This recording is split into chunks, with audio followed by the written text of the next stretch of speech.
वाणी की आंखें धीरे धीरे खुली। सुबह की हल्की रोशनी में पर्दे से छनकर उसके चेहरे पर धूप पड़ रही थी। उसे एक जानी पहचानी खुशबू आई जिसमें सुकून और अपनापन घुला हुआ था। उसके चेहरे पर अचानक ही एक हल्की मुस्कान तैर की। उसने बेड पर लेटे लेटे एक सुकून भरी अंगड़ाई ली और अपने इर्द गिर्द देखा, लेकिन अगले ही पल जैसे उसे किसी का एहसास हुआ, वो झटके से उठकर बैठ गई, चारों ओर नजरें दौड़ाई और पाया कि ये शौर्य का कमरा था। नरम सजे हुए पर्दे, दीवार पर उनकी साथ की तस्वीरें, सब कुछ वही था, लेकिन शौर्य कहीं नहीं था। वाणी का दिल धक धक करने लगा। उसकी मुस्कान गायब हो गई और आंखों में हल्की बेचैनी आ गई। फिर से वही बेवकूफ़ी। उसने खुद को कोसते हुए माथे पर हल्की चपत लगाई। उसकी आंखों में दर्द और निराशा थी। वो बड़बड़ाई, वाणी क्या कर रही हो तुम? क्यों उनकी झूठी बातों पर यकीन कर रही हो? ये उम्मीदें बेकार हैं, वो बदलने वाले नहीं हैं। हर बार जब तुम सोचती हो कि सब कुछ ठीक हो जाएगा, वो फिर से तुम्हारे विश्वास को तोड़ देते हैं। उसकी आंखों में नमी झलकने लगी। उसके अंदर संघर्ष चल रहा था। दिल कहता है कि शौर्य की बातों पर भरोसा कर ले, लेकिन दिमाग हर बार उसे उसकी पिछली तकलीफें याद दिला देता है।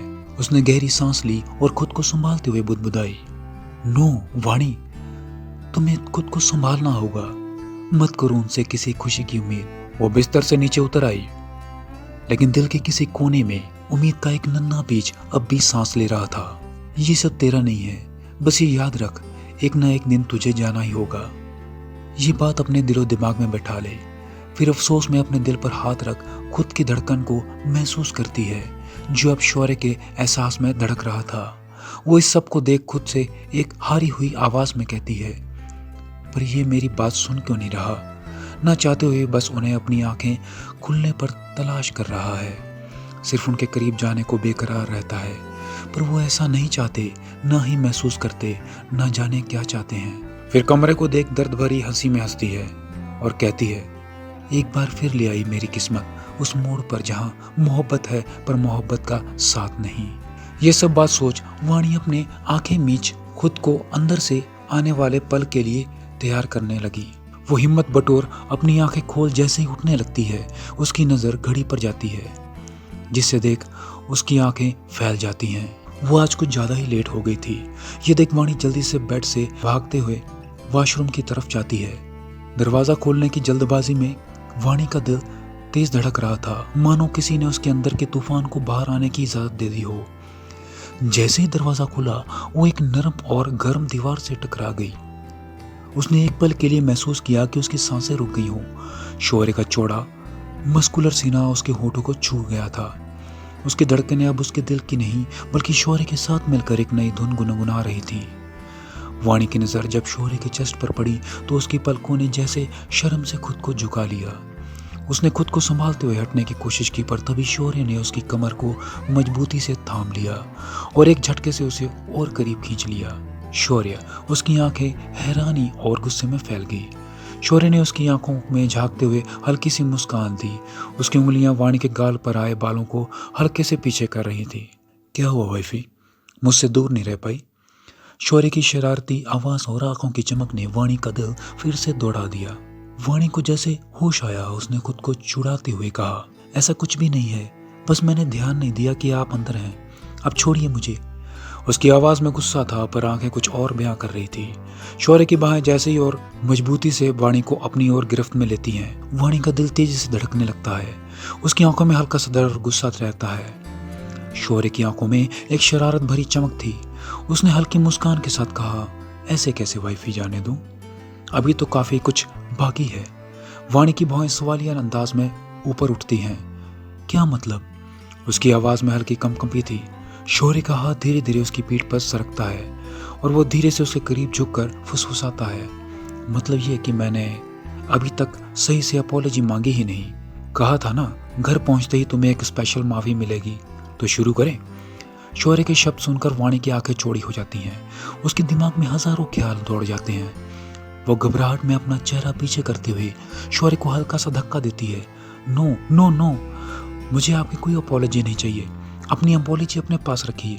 शौर्य वाणी के घबराए चेहरे को देखकर बड़ी मुश्किल से अपनी हंसी रोकता है। उसकी शरारती आंखों में मासूमियत का लिबास ओढ़ते हुए वो धीमी आवाज में कहता है, लेकिन तुमने ही तो कहा था वाइफी। वाणी की बेचैन धड़कनों के बीच शौर्य की नजदीकियों ने उसके गुस्से और झिझक के पीछे छुपे एहसासों को और भी गहरा कर दिया। शौर्य की आंखों में चमक और होठों पर शरारती मुस्कान थी। ओबेरॉय अपनी बात से पीछे थोड़ी हट सकता है, मुझे अपोलॉजी मांगनी ही है तुमसे, उसने दृढ़ता से कहा। वाणी ने निराशा से अपना सिर पकड़ लिया। मन ही मन सोचने लगी कि उसने ऐसा क्या कह दिया जो अब उसके ही खिलाफ जा रहा है। यह आदमी, उसने सोचा, हमेशा मेरी बातों को अपने हक में कैसे मोड़ लेता है। उसके चेहरे पर हल्का सा पछतावा था, लेकिन साथ ही शौर्य के इतने करीब होने से उसके दिल में अजीब सी हलचल मच गई थी। उसका दिल जोरों से धड़क रहा था और पूरे शरीर में एक सिरन सी दौड़ गई। वो महसूस कर रही थी कि उसके जज्बात उसकी पकड़ से बाहर जो हो रहे हैं। खुद को संभालते हुए उसने मासूमियत से नरम लहजे में कहा, छोड़िए मुझे प्लीज, मुझे नीचे जाना है, अब सब मेरा इंतजार कर रहे होंगे, बहुत देर हो गई है। उसकी आंखों में एक गुजारिश झलक रही थी। शौर्य ने उसकी नजरों को पढ़ते हुए अपनी पकड़ थोड़ी ढीली कर दी। यह मौका पाते ही वाणी फुर्ती से उसकी बाहों से बाहर निकलने लगी, पर जैसे ही उसने पहला कदम बढ़ाया, शौर्य ने एक झटके से उसकी कमर फिर से थाम ली और उसे अपनी ओर खींचते हुए उसके कानों में हल्की फुसफुसाहट की, नेक्स्ट टाइम इतनी आसानी से नहीं जाने दूंगा वाइफी। उसके शब्दों ने वाणी के दिल की धड़कनों को और तेज कर दिया। उसकी सांसें हालत में अटक गई, चेहरा लाल हो गया। वो कुछ कह पाती इससे पहले ही शौर्य ने एक शरारती मुस्कान के साथ उसे छोड़ दिया। शौर्य की आंखों में हल्की सी शरारत झलक रही थी जब उसने कहा, पता नहीं ये मौका मिलेगा या नहीं, और फिर वाणी के कानों पर हल्का सा बाइट किया। उसकी पकड़ ढीली करते हुए शौर्य ने उसे जाने का मौका दे दिया। वाणी अपने दिल की धड़कनों को काबू में करने की कोशिश कर रही थी। वो तेजी से शौर्य के गले से मुक्त हो गई और वॉशरूम में घुसकर दरवाजा बंद कर लिया। अंदर आते ही वह बुरी तरह हाँफ रही थी, जैसे उसकी सांसें कहीं खो सी गई थी। उसकी धड़कनें अभी भी तेज थीं और उसे खुद को शांत करने की कोशिश करनी पड़ी। फिर वो भी तैयार होने के लिए चला जाता है। वाणी के वॉशरूम से बाहर आने से पहले ही शौर्य नीचे आ गया था और सीधा डाइनिंग एरिया पर उसकी नज़र जाती है, जहां एक अलग ही नज़ारा था। आज दादाजी वहां नहीं थे, क्योंकि कल की वजह से उन्हें काफ़ी थकान हो चुकी थी, इसीलिए वो अपने कमरे में आराम कर रहे थे। प्रकाश जी भी कहीं बाहर गए थे। वहाँ सिर्फ वो 4 ही थे, पर उनकी हालत सच में किसी भूखे चूहे के जैसी थी।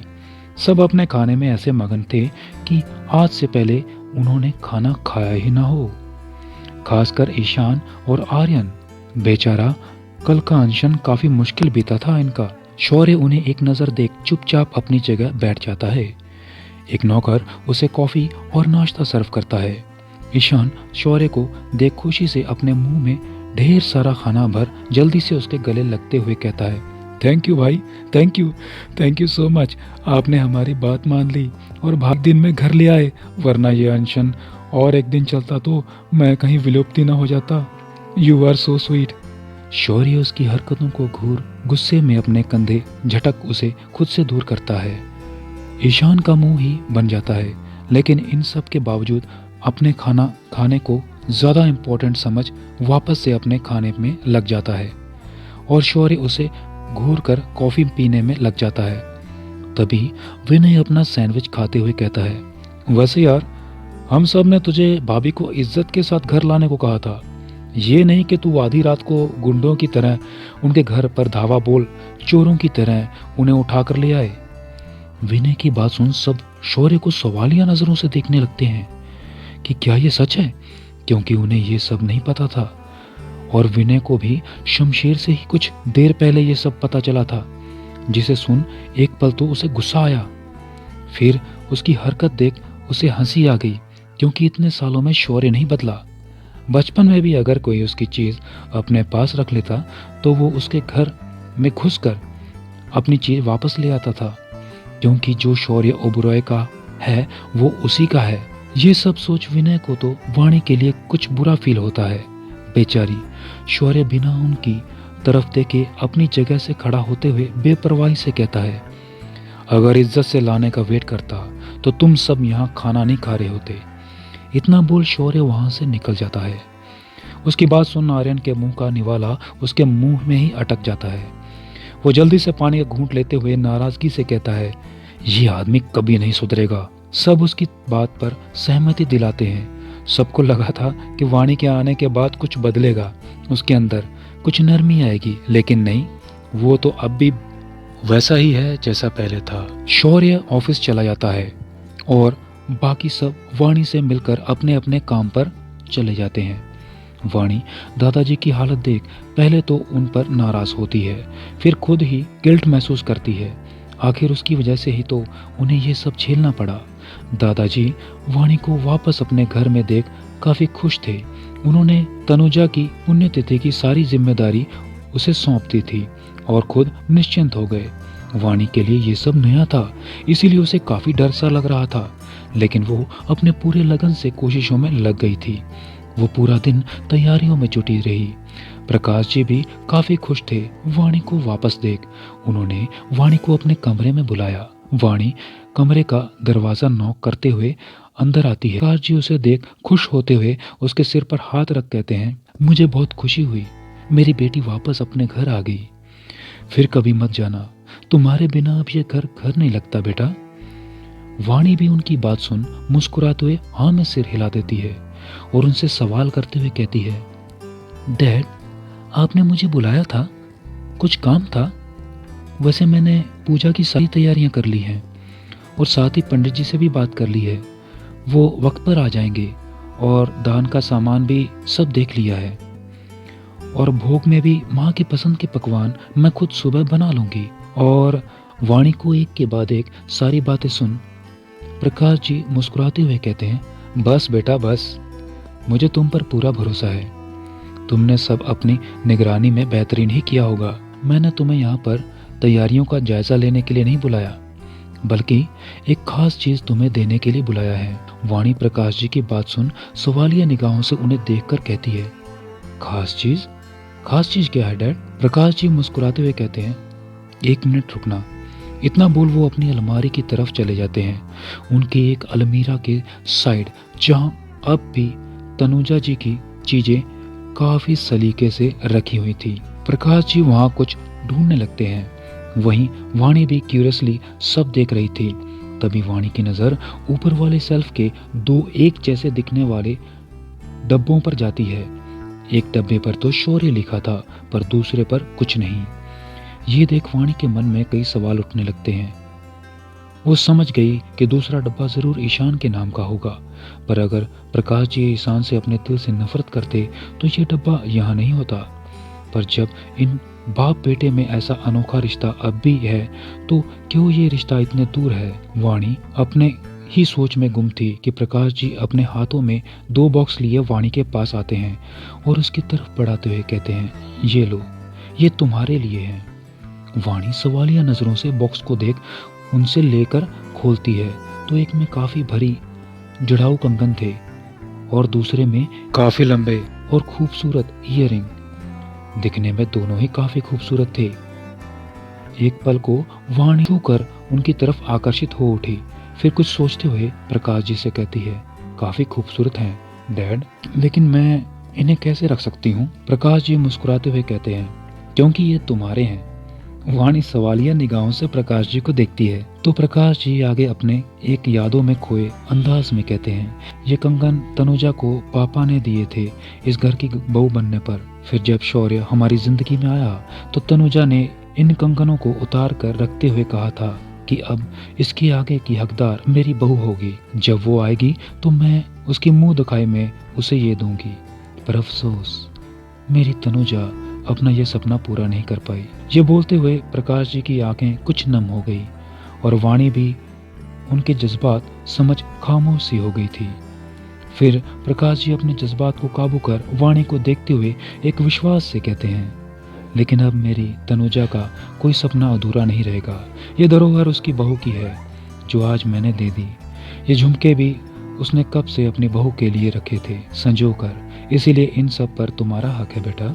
वाणी उनकी बात सुन खामोश सी हो जाती है उसका हक जो अब वक्त के तराजू के नीचे दब रहा है। वाणी के मन में काफी दुविधा थी, लेकिन प्रकाश जी के विश्वास और खुशी को देख वाणी कुछ नहीं कहती और उसे रख लेती है। प्रकाश जी काफी खुश होते हुए उसके सिर पर प्यार से हाथ फेरते हैं। रात का वक्त वाणी किचन में कामों में लगी हुई थी। तभी सोहन दौड़कर उसके पास आते हुए घबरा कर कहता है, मैम मैम वो वाणी जो कि अपने कामों में लगी थी, वो सोहन की आवाज़ में घबराहट सुन उनकी तरफ देख प्यार से पूछती है, सोहन क्या हुआ, तुम इतने घबराए हुए क्यों हो? सोहन वाणी के बोलने पर तुरंत ही कहता है, मैम वो मैं ईशान सर के कमरे के तरफ से आ रहा था तो मैंने देखा कि ईशान सर के शर्ट पर काफ़ी सारे खून के निशान लगे हुए थे और वो अपना चेहरा छुपाकर कमरे में घर के पीछे के रास्ते से जा रहे थे। वाणी तो खून का सुनकर एक पल के लिए सुन्न ही पड़ गई थी। फिर अगले ही पल बिना कोई सवाल लिए जल्दी से भागते हुए घबराहट में ईशान के कमरे की तरफ चली जाती है और तपाक से उसके कमरे के दरवाजे को खोल जैसे ही अंदर देखती है, एकदम एक पल अंदर देख डगमगा से जाते हैं।